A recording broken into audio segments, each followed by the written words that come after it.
এবার রং থেকেই হবে বিদ্যুৎ। শুনতে অবাক লাগলেও পদ্ধতিটি কিন্তু বিজ্ঞানসম্মত। উন্নত বিশ্বের আগাম প্রস্তুতি প্রাকৃতিক ডাই বা রঙের মাধ্যমে সৌরশক্তি সংরক্ষণ করে বিদ্যুৎ তৈরি করা। আশার কথা হলো এতে পিছিয়ে নেই বাংলাদেশও।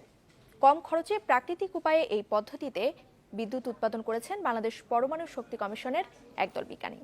রাজু আহমেদ রুবেলের তোলা ছবিতে সেই সাফল্যগাথাই জানাচ্ছেন আমাদের সহকর্মী শামীমা সুলতানা।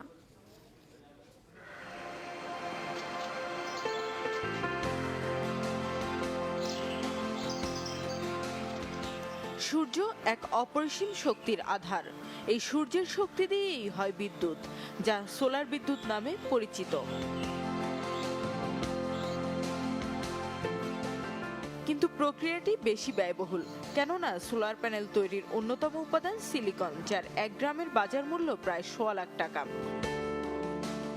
এমন সীমাবদ্ধতা কাটাতে দরজায় উঁকি মারছে নতুন এক প্রযুক্তি, যা সহজলভ্য।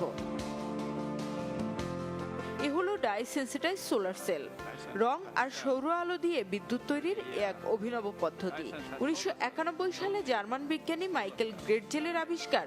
এই তত্ত্বের মূল কথা হলো, গাছ যেমন সূর্যের আলো থেকে নিজের খাবার জোগাড় করে, সেভাবেই প্রাকৃতিক উপায়ে গাছের নির্যাস দিয়ে তৈরি করা সম্ভব বিদ্যুৎ।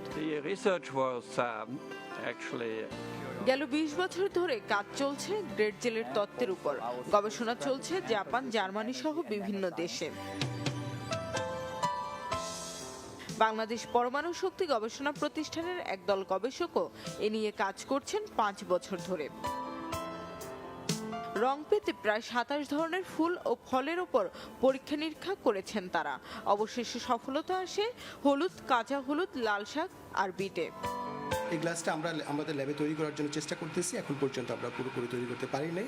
এই গ্লাসটার নাম হচ্ছে indium tin oxide I2 glass. আর যেটা দরকার হচ্ছে সেটা হচ্ছে সিম্পল আরেকটা জিনিস, যেটা আমরা পেইন্টের কাজে ব্যবহার করি, টাইটানিয়াম ডাইঅক্সাইড। এই 3টে জিনিস করেই আমরা ডাইসেন্সিটাইজ সোলার সেলের সেল তৈরি করি। 1 ইঞ্চি পরিমাণ একটি কাঁচের ডাই সেন্সিটাইজ সোলার সেল থেকে উৎপাদন করা যায় 0.4 থেকে 0.6 ভোল্ট বিদ্যুৎ।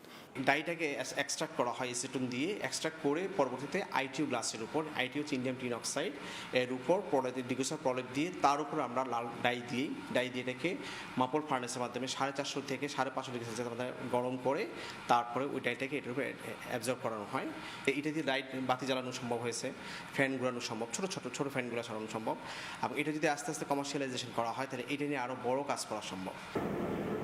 গবেষকরা বলছেন, মাত্র কয়েকটি সেলের সিরিজ দিয়ে একটি পরিবারের প্রয়োজনীয় বিদ্যুৎ তৈরি করা সম্ভব।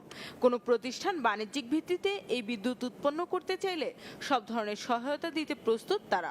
এটা সহজলভ্য হবে এবং আমরা সহজভাবে। আরটা হলো যে আপনার সিলিকন বেস সোলার সেল করতে হলে যে ল্যাবরেটরিটা দরকার হয়, সেটা খুব এক্সপেন্সিভ ল্যাবরেটরি এবং খুব হাইটেক লোক দরকার হয়, কারণ ওখানে কোনো রকম ডাস্ট। কিন্তু আমার এটার জন্য ওইরকম হাইটেক লোকও দরকার নেই, ওইরকম হাই পারফরমেন্স ল্যাবরেটরিও দরকার নেই। সুতরাং খুব অল্প খরচেই ল্যাবরেটরি এই ব্যাপারগুলো আমরা তৈরি করতে পারব। দেশে বিদ্যুতের গড় চাহিদা প্রায় 10,000 মেগাওয়াট। সেখানে এবছর সর্বোচ্চ উৎপাদনের পরিমাণ ছিল মাত্র 8,032 মেগাওয়াট। উৎপাদনের তুলনায় বাড়তি এই চাহিদা মেটাতে সরকার উদ্যোগী ভূমিকা নিয়েছে প্রচলিত সোলার সেল ব্যবহারে। কিন্তু এই প্রচলিত সোলার সেল উৎপাদনে ব্যয় বেশি হওয়ায় এক্ষেত্রে বিকল্প ভূমিকা হতে পারে ডাইসেন্সিটাইজ সোলার সেল। আর এই ডাইসেন্সিটাইজ সোলার সেল উৎপাদনে ব্যয় কম হওয়ায় সহজেই এটি মানুষের দোরগোড়ায় পৌঁছে দিতে পারবে বিদ্যুৎ, এমনটাই আশা করছেন এই গবেষকরা। শামীমা সুলতানা, চ্যানেল 24, বাংলাদেশ পরমাণু শক্তি গবেষণা কেন্দ্র, সাভার, ঢাকা।